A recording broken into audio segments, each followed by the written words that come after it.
एक बार की बात है, एक महान जैन गुरु के दो शिष्य एक बगीचे में घूम रहे थे।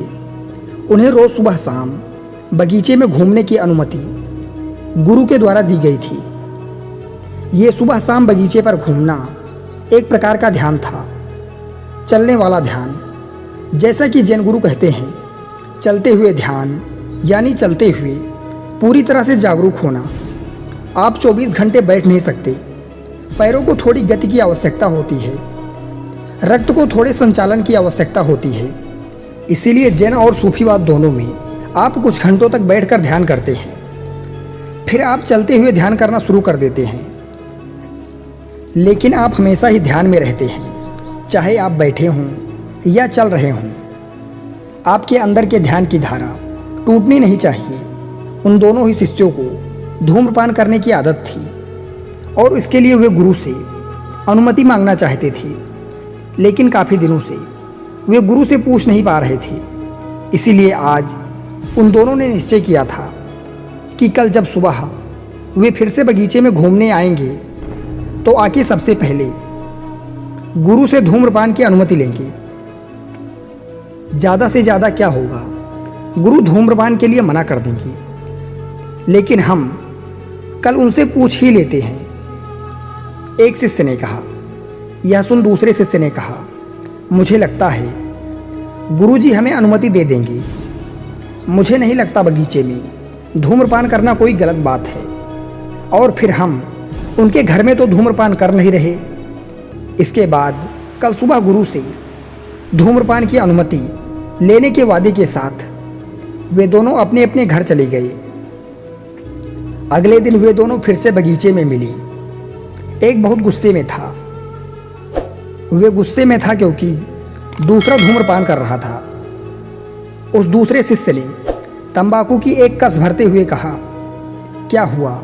पहले शिष्य ने गुस्से में कहा, मैंने भी पूछा था, लेकिन मुझे साफ मना कर दिया और कहा कि नहीं कर सकते, और तुम यहाँ धूम्रपान कर रहे हो, अपने गुरु के आदेश का अपमान कर रहे हो। दूसरे शिष्य ने कहा, लेकिन उन्होंने तो मुझे हाँ कहा है। यह सुन पहले शिष्य ने कहा, यह तो बहुत ही अन्यायपूर्ण बात है। मैं अभी जाकर गुरु से पूछता हूँ कि उन्होंने मुझे ना और तुम्हें हाँ क्यों कहा।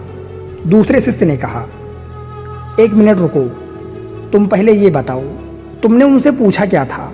पहले शिष्य ने कहा, मैंने क्या पूछा था? मैंने तो बस एक साधारण सा सवाल पूछा था कि क्या मैं ध्यान करते हुए धूम्रपान कर सकता हूँ, और उन्होंने कहा नहीं। यह सुन दूसरा शिष्य हंसने लगा।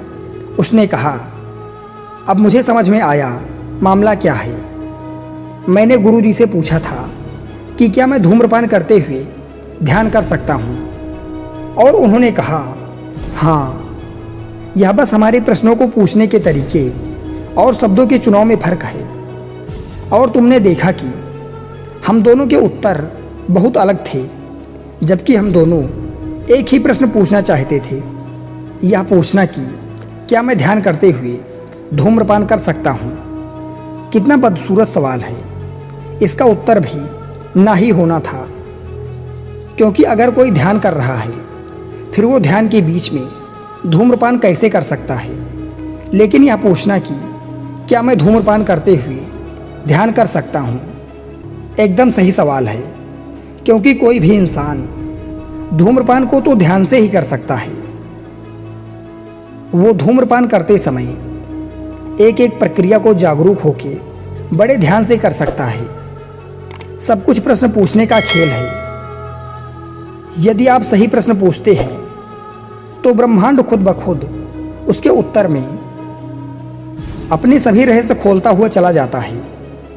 अंत में दूसरे शिष्य ने गंभीर होकर कहा, जीवन ना तो दुख है और ना ही आनंद। जीवन एक खाली कैनवास है, और हमें इसके बारे में बहुत कलात्मक होना चाहिए। दोस्तों, आशा करते हैं आप इस कहानी से बहुत कुछ सीखे होंगे।